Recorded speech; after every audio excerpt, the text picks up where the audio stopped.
You know right, assassini, airport and Timaya, Moja Nananum Shegu Edigu on my eye. Hello. Good morning. Melody, Michia wonu wati efu nyina baby biara obi biara wo. Melody, na na do behavior na mpesa meka bibi fa ho. Melody, ohini asama a wobeka ya na na do etu efon ema no no. Me pese me bisa o.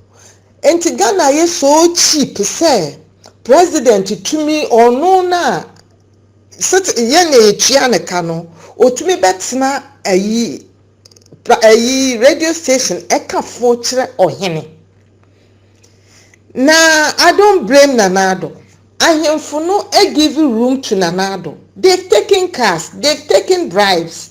And secondly no kra no sa ewefo no ne notness no they don't act. Bibi si wo mu kra na sanka by na wo so wo ma turn Ghana down. They should, because Nanado arrogant to a extent say he's taking Ghanaians for granted. This man is so proud. No feel say Ghana belongs to him. Na maybe say so hini eba catch them say school na yesi wonu krom no onhwe no complete ya ni problem ne say. As a president, he's supposed to have a nice words to tell the ohene no ana okono ko wie dan no ma nkofo no tumi ko school wa dan no. Melody. Nanado me bisa me ho say enti Nanado asusuam pa asa Nanado UK na onyini yam ampa. Because this man is behaving say obaka say me I don't want to even use the word. Because so what's now UK padia strange. His behavior. This man is abusing his power. On the one, all the people around him are abusing the power. She said the Ophoria Takasa. She said the Gabi Kasa. For what? Now me say, on you answer me, Kawase no what a phone in a dano woman. Beka mi enti a wose no ohene no na ebe ma ono education minister automatic no ohene no ni right so o ma automatic mekra metumi ama ono Akufo-Addo no automatic Melody wo babro kira ha wo ko UK parliament wo ko France Elysee wo ko White House wo ko Germany.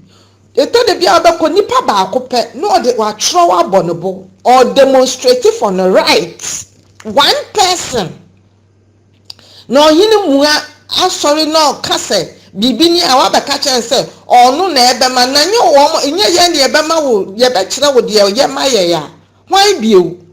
I think it's Akufo-Addo has a problem, but you people don't want to admit it. There is a problem mentally. Because Melody, me ye juma me hwe enkokora ne mrewa wudru age bia wadwunu no there's a problem in it, but young blacks no we don't want to accept it. Na me make it straight me ordinary that's no on pa wo mo mechi me. Melody, what is going on in Ghana? Na you too much. I am for ajeje bribes MP for ajeje ye V8 enti obi aye din na papa yi from who wa Ghana say ya no waye kunkon no coat aso chen no also o blind coat no kra mfata no. Oh come on na dia na Nanado paso o kire ye Ghana ho no. Melody me pese me bisasa Nanado ba UK no ohun say UK buy na toka ama MP sana.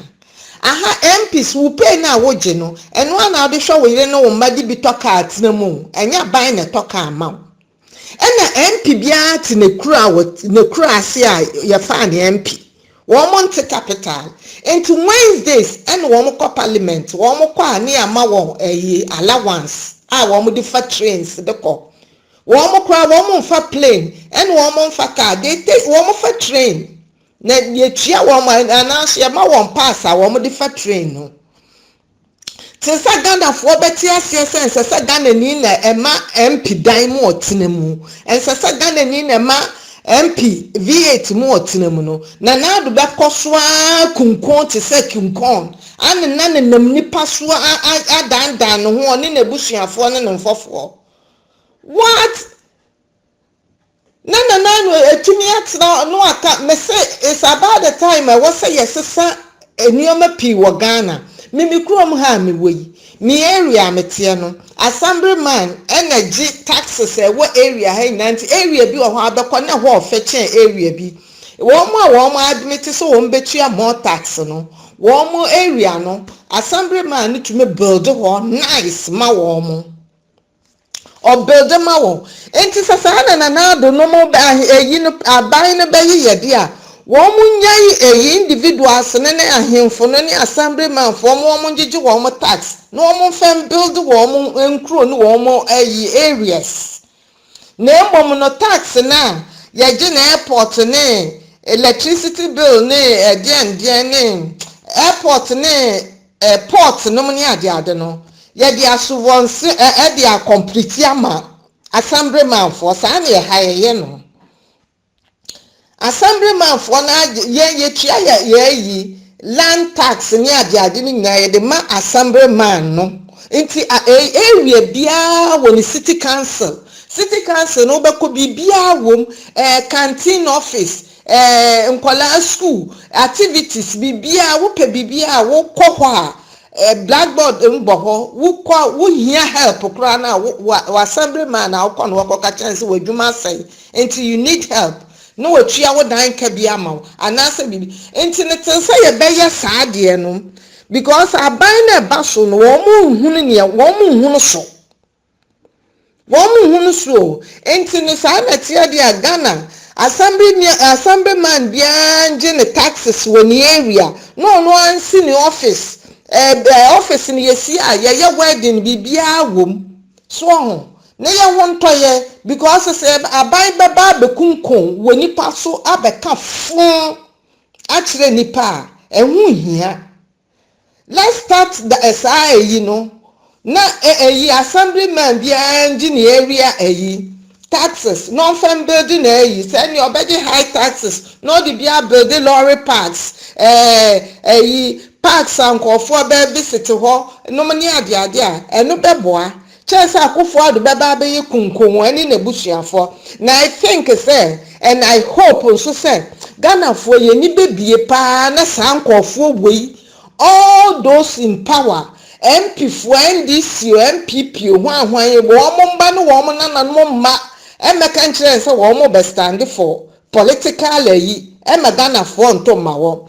Stop taking bribes. Ghana for youth, Munjai dokono jiane siding jiane Ghana 100 and think twice. Fight for your rights because somebody for president please say mo abeka o say payroll ayama into no one kasa build on ahaya kasa payroll ayama build on one aban na ma subvention aban na egba wo musika aban na mawo sika ma wo de start edwuma wo mo be ye wadwuma bia papa akufo ado plane jet plane no de na wiem no sa sika no eno chen 5000 ma university for wo be ye farming no de police car wo bia ho sa wo so be tomatoes ye ma 5000 one police on hwe wo di sika na abekọ akodem a ankese say Ghana develop. That's how we develop country. We don't develop country by washing in the sky, taking our bath in the sky. We develop the country by giving a sika say youth wo so wo be chigara wo sika ni 5000 ye ma 2 years one to me anya yi na ye be chiwatum police di wachi no mani ade anka Ghana develop chance wo mo de sika no toto blind ne de to dan gu abrochire e ma brofo no wo mo bewu ma brofo afa ne free because wo mo ma no tax ya beje won no they can't pay. Wokwa France ayi ofo boye nom ni ade wo mo palace a wo mbeto togu ho nyina na abanya fa why because wo mo mba ntumi entua taxes no enti abro ene ye mpanimfo ne de ye akofo ado ne MPs na wo matoto dan egu baabi na wo fi say they feel so proud they would die no wo beja no what say de me anso mewu ni meja me de wo no enti they should stop behaving na wo ma wo mani nkwa ayi youth no so no wo nhwe won na akofo ado nyai ya hantan no ye nipa oye nipa nche obia woni na busuafo me bi me nkwate ayese obi say obi okọ school wa Harvard o sa hwan ne nye Ghana ni adam nyankuti pen no nkras kasa bia ne ye keka why because the onwe brabo nam da no hu na a watchna no so wanya da mpapa di melody maminja na Ghana ne say de ebufuo no ensem hunu the youth must wake up and fight for your rights. Messi MP bia ba mo a mo mpaso so na wa anya dwuma mo nche na mo no mo boa mo ba ko mienu miensa anka they will know what to do. Akofo ado dia wo jimi no ho ho no aha ba bia anka ya stop na dedaada nyame nka mo ho me da obi bia ase bye bye.